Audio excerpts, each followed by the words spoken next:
se ha iniciado, según han destacado los medios de prensa, el último año del gobierno del presidente Boric. Y, como es lógico, la conversación desde la perspectiva política suele centrarse en el proceso electoral que se inicia, eh, no solo por la discusión de quiénes pueden ser los candidatos, sino también del calendario electoral, primarias, primera vuelta, elección parlamentaria, etcétera. Por lo tanto, pareciera ser que la atención se traslada desde el gobierno que está en ejercicio hacia quienes son los que pretenden, desde esa misma coalición o desde otras, reemplazar al gobierno o continuarlo, las opciones que siempre se presentan en estos casos. Sin embargo, cabe pensar que en un sistema democrático es muy importante que los procesos electorales tengan que ver también con un proceso de revisión de lo que esos gobiernos han hecho efectivamente. Por decirlo en términos claros, es el momento de revisar la responsabilidad que cabe a los gobernantes. Eh, si quien está en un cargo se puede reelegir, el proceso que tiene que ver con su intento de reelección, la campaña de reelección, se convierte naturalmente en un juicio respecto de cómo lo ha hecho. Si yo ocupo un cargo, si usted ocupa un cargo y queremos reelegirnos, es lógico que la discusión sea cómo lo hicimos, en qué nos equivocamos, en qué aceptamos, etcétera, porque eso va a incidir fundamentalmente en qué decisión van a tomar los votantes. En los casos en los que no hay posibilidad de reelegirse, sea porque el sistema institucional lo impide, sea porque ya se cumplieron todas las posibles reelecciones, el riesgo que se corre es precisamente que se diluya ese proceso, que la discusión se vaya hacia otro lugar, cosa que no es necesariamente negativa, pero que no puede dejar de lado la revisión de las responsabilidades de quienes estaban en el cargo, puesto que ese es un elemento central de la democracia. Si tenemos un sistema que elige a sus autoridades por la vía de la votación, bueno, entonces los procesos electorales tienen que ser precisamente el momento en que la ciudadanía revisa y hace responsable, hace efectivas las responsabilidades de quienes ocuparon esos cargos. De ahí que usualmente se diga que una de las maneras de medir el éxito electoral de una persona que ocupaba un cargo importante, por ejemplo, de un presidente, es la capacidad o de reelegirse o, si, como decíamos, no puede reelegirse por una razón institucional, entonces de asegurar que sea sucedido por alguien de la misma coalición. Es decir, de transferir el cargo a alguien de su misma coalición. Eso se ha vuelto particularmente difícil en Chile. Como usted sabe, el último presidente desde el 90 hacia acá que pudo hacer eso fue el presidente Ricardo Lagos, quien fue sucedido por la presidenta Bachelet en su primer periodo, es decir, por alguien que había sido ministro de su gobierno, que era parte de su misma coalición. De ahí en adelante, los presidentes han sido siempre sucedidos por alguien de la oposición. Esta situación es compleja, puesto que se supone, insisto, que este es uno de los primeros, es una de las primeras mediciones de éxito, si se puede lograr que ser sucedido por alguien de la misma coalición en el caso de que no pueda reelegirse directamente. Pero también hay otras mediciones que son relevantes en los procesos electorales. Una de ellas tiene que ver con si se cumplió o no lo que se prometió.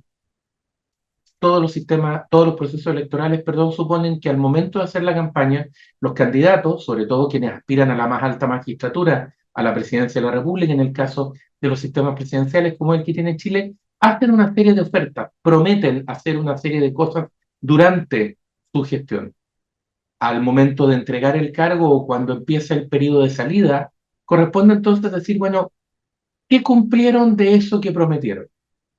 Usted me podrá decir, bueno, es que hay casos en que es mejor que no hayan podido cumplir lo que prometieron, puesto que lo que prometieron era tan malo y es preferible que no lo hayan hecho.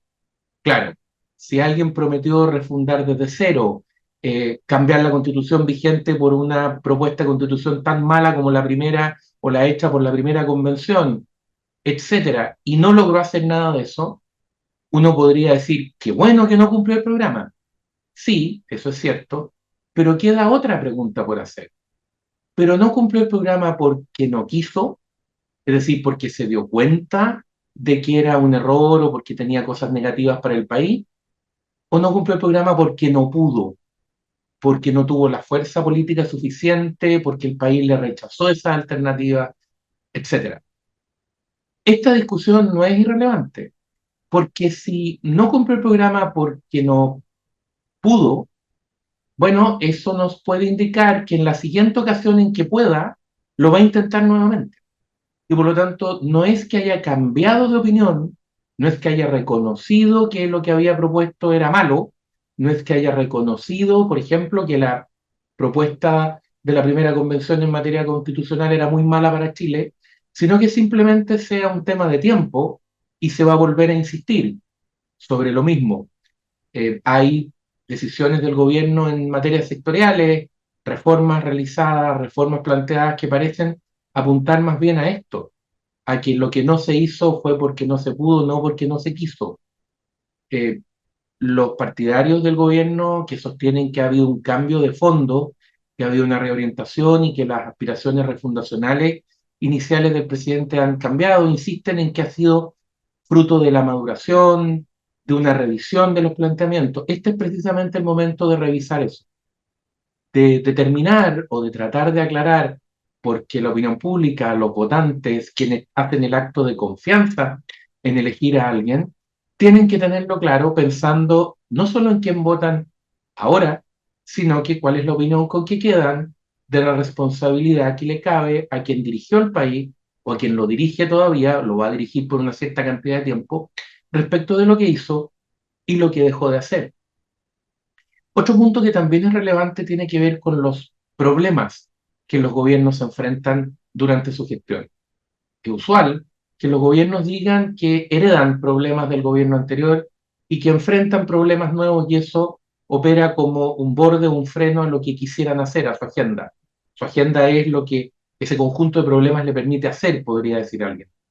Cierto, pero cabe plantearse cuántos de esos problemas fueron creados por ese mismo gobierno, sea por lo que hizo cuando estaba a cargo, sea por lo que hizo antes cuando estaba en la oposición.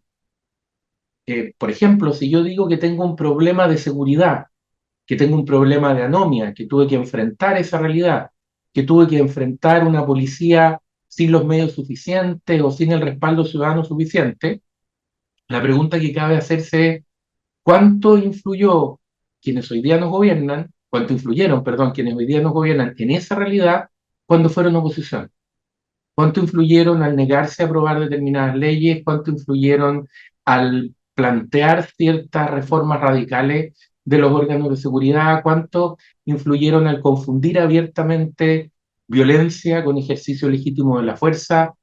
¿Cuánto influyeron en esa realidad que hoy día critican? Es decir, ¿cuántos de los problemas que dicen haber tenido que enfrentar, cosa que puede ser cierta, fueron generados por ellos mismos? ¿Y cuánto de los problemas que se produjeron durante su gestión tienen que ver con las consecuencias de su propia gestión? Si yo apruebo normas tributarias que afectan la inversión negativamente, si yo aumento las trabas a la inversión, si yo persigo la actividad privada, si yo intento acorralar a quienes quieren invertir, bueno, después no me puedo quejar porque tenga problemas serios de inversión, o tenga problemas serios de ese desarrollo, o tenga problemas serios de crecimiento. Cuando he dicho, por ejemplo, que es más importante decrecer que crecer. Todas esas cosas son parte del juicio que corresponde, insisto, para hacer responsable quienes han ocupado los cargos, no con un ánimo de venganza, sino que simplemente para que los mecanismos de la institucionalidad operen, para que la ciudadanía, para que todos nosotros podamos saber cómo se comportaron quienes ocuparon los cargos y por lo tanto cuando vuelvan a hacernos una oferta, a decirnos esto es lo que propongo, podamos nosotros decir, a ver, ¿cómo se ajusta eso a lo que usted hizo la última vez que nosotros como país confiamos en usted? Y finalmente, la revisión o una de las revisiones más importantes es cómo se compara el país que se entrega con el país que se recibió. ¿Qué pasa, por ejemplo, en materia de deuda pública?